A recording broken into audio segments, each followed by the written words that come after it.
Hello, my honorable lecturer, and hello, my beloved friends. Thanks for the time to given to us today in this precious occasion. We would like to present about the theory of Jennifer Coates, 1986. But before that, we want to introduce ourselves. My name is Ninoy Kastiawati, and my partner. My name is Nimade Wilhelmina Putri. Okay, let's start this presentation. First, I want to share screen.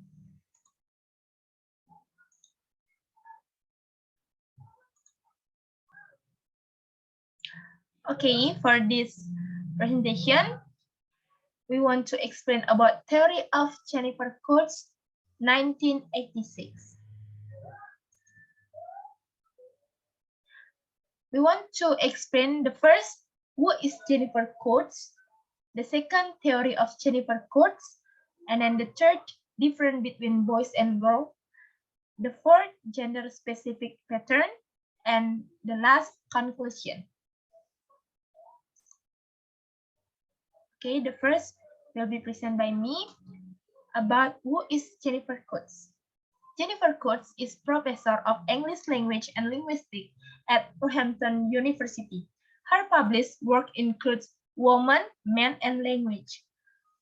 Originally published 1986 to edition 1993. Woman in Their Speech Community, co-edited with Deborah Caramon.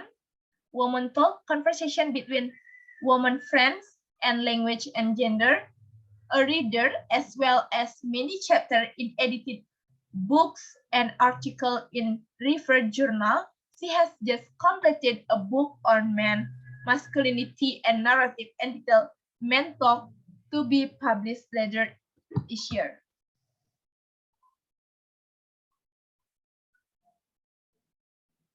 And then the next, we want to explain about Coates theory.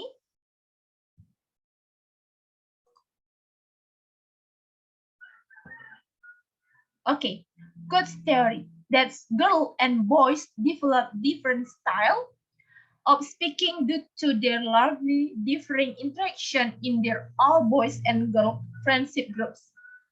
Girls and boys tend to belong to same-sex group, and where they will sit apart from one another and generally avoid confrontation, and when it is required, it is often antagonistic. It has been observed that the peer group of a child is directly influential upon their social linguistic development, and gender is the main principle, with girls being encouraged to be typical girls and boys being encouraged to be typical boys. Okay, and then the next, about difference between boys and girls, will be presented by my friend Putri. Putri, please. Okay, we will continue this presentation. Differences between boys and girls.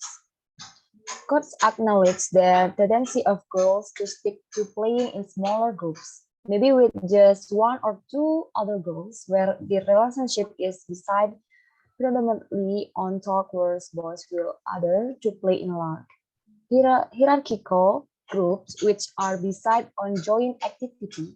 For example, sport where there is often an undisputed boss.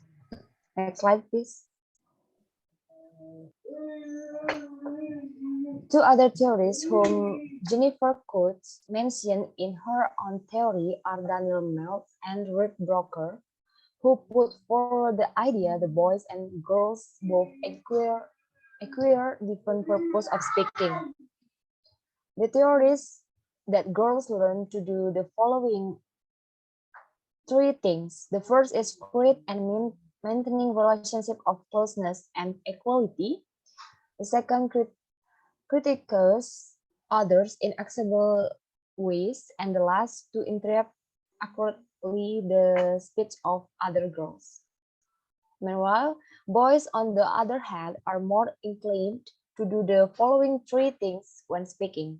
The first is to assert a position of dominance, and the second to attract and maintaining an audience, and for the last to assert themselves when another speaker has the floor.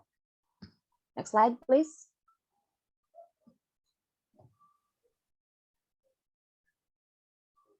Okay, about a gender specific pattern.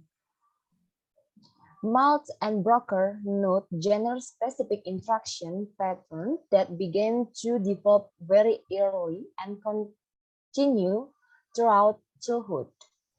They define girls' talk as collaboration orientation, where they will often agree and work together to achieve something. For example, two girls might team up against one other girls because they want to play with something she is playing with. On the other hand, boys are considered competition oriented, where one always has to have or be the best. Conflict are resolved between boys and between girls in very contrasting ways, and often boys will write about something longer than girls, who tend to be less stubborn and will often reach a compromise or argument by negotiation with each other, whereas boys often use physical attack with the opposite result. Okay, that's all from me. The next will continue by Eka. Thank you. Okay, from this presentation, we can conclude that we come to the conclusion based on the coach theory that girls will show strong bonds of friendship with one another, but criticism is not always considered acceptable as it can